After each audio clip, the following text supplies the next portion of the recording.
আসসালামু আলাইকুম সবাইকে। আশা করি সবাই অনেক ভালো আছেন।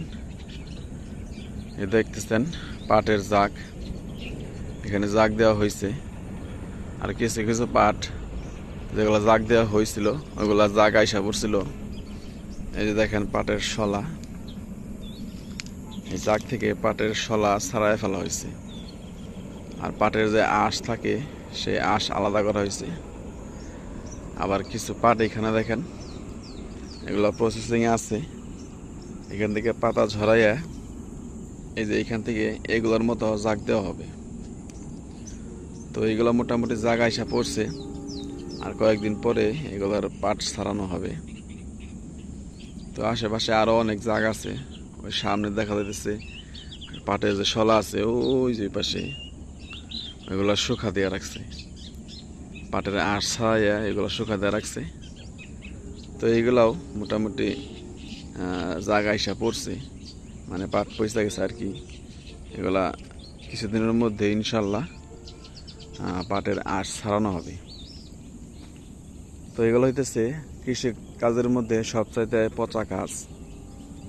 পচা কাজ এই জন্য বললাম যে এইগুলো আপনি করতে গেলে আপনার শরীর একদম গন্ধ হয়ে যাবে। হ্যাঁ, আপনি যতই মানে পরিষ্কার পানিতে করেন, এগুলোতে যখন আপনি নামবেন করতে যাবেন তখন আপনার শরীর একদম গন্ধ হয়ে যাবে।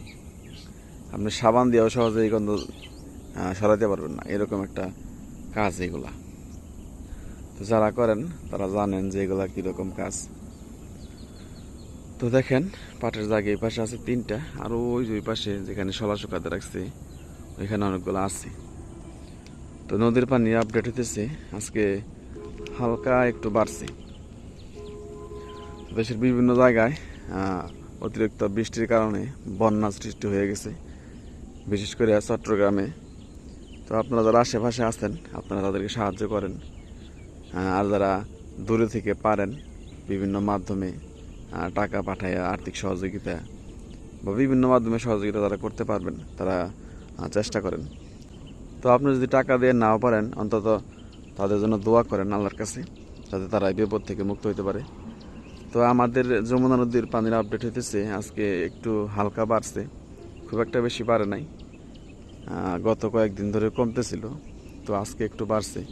আকাশের অবস্থাও একটু মেঘলা মেঘলা, আকাশে পর্যাপ্ত পরিমাণে জোয়ারও আছে, যে কোনো সময় পানি বাড়তে পারে। হ্যাঁ, তো পাটের জাগগুলো ওই যে ওই পাশে সামনে, ওইখানেও 2-3টা জাগ আছে, ওইখানে একটু বেশি আছে। এখানে বেশি জায়গা, তো এখানে জাগ একটু বেশি আছে। তো পানি দেখেন। তো এই পাটের কাজগুলো শেষ হইলে আমাদের নদীর পাড়ে যে চড়াটা আছে একদম পরিষ্কার হয়ে যাবে। এখন মানে এই পাশ দিয়ে কিছু দেখা যায় না, শুধু পাটই দেখা যায়। যখন এই পাটগুলো কাটা ফেলবে তখন এই পাশ থেকে আমাদের বাড়ি পর্যন্ত দেখা যাবে। তো নদীর পানির আপডেট আপনাদেরকে বললাম। তো এই যে আমি যেখান দিয়ে হাঁটতেছি এই রাস্তাটা, এই চরণটা কিন্তু ডুইবা গেছিল। হ্যাঁ, তো পানি কমতে কমতে এটা আবার জায়গা গেছে। তো আকাশে মেঘ আছে এবং আকাশে মেঘ ডাকতেছেও, গুরুম গুরুম করে ডাকতেছে। তো যে কোনো সময় বৃষ্টি হইতে পারে, আবার আস্তে আস্তে পানিও বাড়তে পারে। তো সবাইকে অসংখ্য ধন্যবাদ যারা কষ্ট করে ভিডিওটা দেখলেন। সবাই ভালো থাকবেন। আসসালামু আলাইকুম রহমতুল্লাহ।